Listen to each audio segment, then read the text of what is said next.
পা কেন ফোলে? অনেকেরই এই সমস্যা আছে এবং দীর্ঘ জার্নি করার পরে বা একটানা যারা অনেকক্ষণ বসে থাকেন, বিশেষ করে যাদের একটু বয়সটা বেশি, তারা এই সমস্যা নিয়ে প্রায়ই আমাদের কাছে আসে। অনেকের আমরা দেখেছি পা ফুলে একদম পাউরুটির মতো বড় হয়ে পাউরুটির মতো হয়ে যায়। স্বাভাবিক কারণেই একটা প্যানিক তৈরি হয়ে যায়, কী হলো, কেন, কী ব্যাপার। এই বিষয়গুলো নিয়ে জানার জন্য আজকের এই ভিডিও। আমি ডক্টর পাল। আজকে আমাদের বিষয় হচ্ছে পা ফোলা, তার কারণ এবং তার সম্বন্ধে একটু আলোচনা।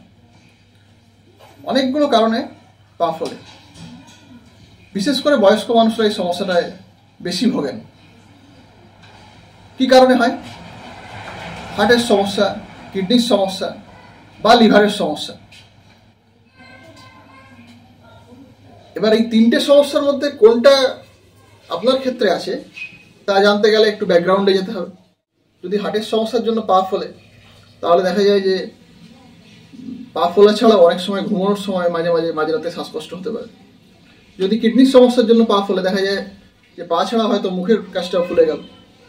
যদি লিভারের সমস্যার জন্য পা ফোলে, দেখা যায় হয়তো পা ছাড়াও পেট বা অন্যান্য অংশ বেশি ফোলে। যাই হোক, রাফলি এই তিনটে মেন কারণ।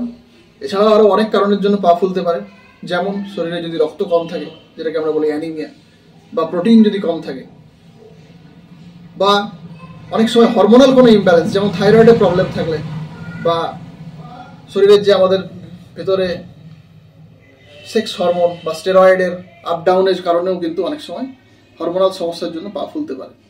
এছাড়া কিছু ওষুধ আছে, যেমন প্রেশারের একটা ওষুধ আছে, তার নাম হচ্ছে অ্যামলোডিপিন, বা সুগারের একটা ওষুধ আছে, তার নাম হচ্ছে পায়োগ্লিটাজোল, বা যারা বার্থ কন্ট্রোল পিল খান, বিশেষ করে মেয়েরা, বা যারা স্টেরয়েড জাতীয় ওষুধ খান বা পেন কিলার খান, তাদের কিন্তু পা ফোলার একটা চান্স থাকে। বিশেষ করে অ্যাডভান্স স্টেজে যখন প্রেগনেন্সি চলে যায়, সেকেন্ড থার্ড ট্রাইমেস্টারে পা ফুলতে পারে শেষের দিকটায়। বা পেটের মধ্যে যদি এমন কোনো কিছু থেকে থাকে যা আমাদের পা থেকে যে রক্তটা ফেরত আসছে শরীরের কেন্দ্রের দিকে, সেই ব্লাড ফ্লোটাকে বাধা সৃষ্টি করে বা চাপ দেয় ওই জায়গাতে, তাহলে কিন্তু পা ফুলতে পারে। কখন ব্যাপারটাকে খুব সিরিয়াসলি নিতে হবে? পা যদি প্রচুর ফুলে যায়, বা যদি হঠাৎ করে ব্যথা আরম্ভ হয়, লাল হয়ে যায়, বা দুটো পায়ের মধ্যে একটা ফোলে, তাহলে কিন্তু কোনো রকম ওয়েট করা যাবে না, সঙ্গে সঙ্গে ডাক্তার দেখাতে হবে। পা ফুললে কী করবেন? অনেক ক্ষেত্রে আমরা দেখেছি জল খাওয়ার পরিমাণটাকে লিমিটেড করে দিতে হবে। সারাদিনে 1.5 থেকে 2 লিটারের ভেতরে বা আরও কম খেতে হতে পারে। আর ইনভেস্টিগেশন করে দেখতে হবে যে ফুললো কেন বা ফুলছে কেন। ডাক্তারের পরামর্শ নিতে হবে। যে কারণের জন্য পাটা ফুলছে সেটাকে ট্রিট করতে হবে।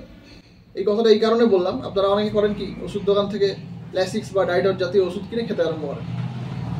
সাময়িকভাবে রিলিফ হলেও সেটা কিন্তু নেগেটিভ ইম্প্যাক্ট করতে পারে। তার কারণ যদি কিডনির সমস্যা থাকে, সত্যিই থেকে থাকে, সেটা এই ওষুধটাতে বেড়ে যেতে পারে।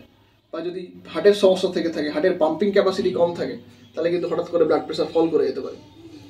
তো সেই কারণে নিজে ডাক্তারি না করে ডাক্তারের পরামর্শ নেবেন। আর ঘরোয়া যে কতগুলো কাজ করা যেতে পারে, শোয়ার সময় বালিশটা পায়ের তলায় দিয়ে শোবেন, একটানা ঝুলিয়ে পা ঝুলিয়ে বসবেন না, বা পা দুটোকে এরমভাবে এক্সারসাইজ করতে পারেন। এই যে মুভমেন্ট, পায়ের পাতাগুলো করতে পারেন, তাহলে কিন্তু কিছুটা রিলিফ হতে পারে। Thank you. যারা সময় দিয়ে ভিডিওটি দেখলেন, অসংখ্য ধন্যবাদ। Stay tune.